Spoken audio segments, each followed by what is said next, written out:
Alright, yo, what's up? Good evening.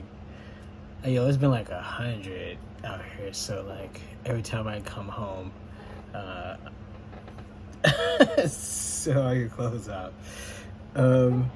Tonight, it's my story, and this one is, was there anything unusual about my birth? And yeah, first, I was born a month late, and since I was born, I'm gonna just tell you, since I wasn't there, I can only tell you what I was told. That number one, my mom had got tired of like carrying me, like it was taking too long. She said she had got to the point like she was feeling like I was never gonna come out. You know what I mean? And I think at that time, like, I guess we weren't into like just inducing it, just waiting around, and so I was told that my dad would take my mom to, and there's pictures of her around that time too, that he would take her to Atlantic City. And at that time, I don't know if it is now, but there was a time where you could just go on the boardwalk, take your fishing rod and just throw it over and just fish, you know what I mean? And while she was pregnant with me, they used to do that a lot. And in the late stages, she told me that's what they did. But also, like, she told me that she also went to go see One Flew Over the Cuckoo's Nest. And then I looked it up, and that movie wasn't even out yet. So I don't know. You know what I mean? They tell me weird things. But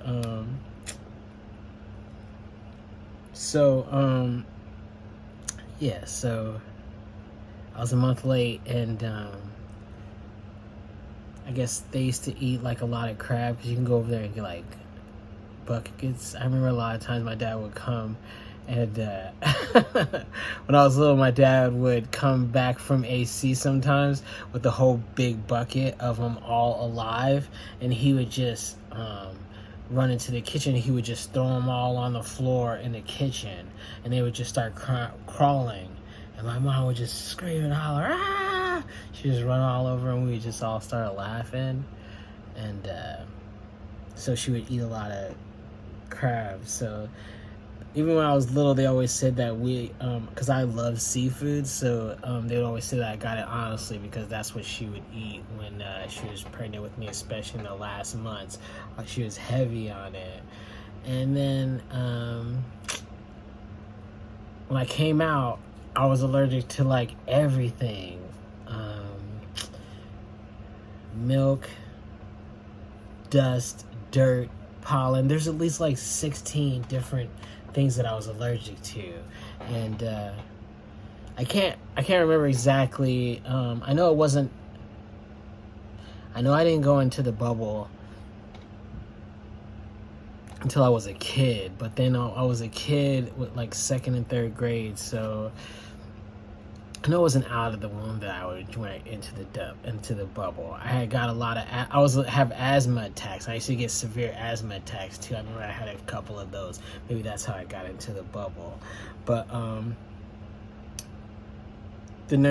mom says the nurse said I was the prettiest black baby in there, and she better. You know what I mean? And she better. I was born in Chester, like I said. I can't remember if I'm in Chester. There was only, I don't know if I haven't been anywhere in a long time. I'm sorry. These are my homes, but if you really know about it, like, you leave, if you're knee deep in the city and like living, thriving in the city, and then you get up and you walk away for like 5 years, when you come back to the city, it's like a whole different world. You know what I mean? If you walk off the block for a good week, for real, it's a whole nother process. So but when I was little, there was 2 hospitals, Sacred Heart and Crozier, and I can't remember which one I was born in. That's where I'm from. You're either born in one or you're born in the other, and that's like, hey, where are you from? Oh, okay, Crozier. Oh, Sacred Heart. But I just can't remember which one right now. I just think I'm fascinated because, like, as I heard tell this story as a kid, I was romanticized by it. But also, like, I'm learning that, and I don't know if this is in your family or in real life, I'm learning that sometimes you create something, even though you see horrible things, you totally, like, you can create a wonderland even though, like, and then have those horrible things happen and then pretend that that horrible thing didn't happen and still stay in the wonderland. You know what I mean? Because, like, my father was married at the time.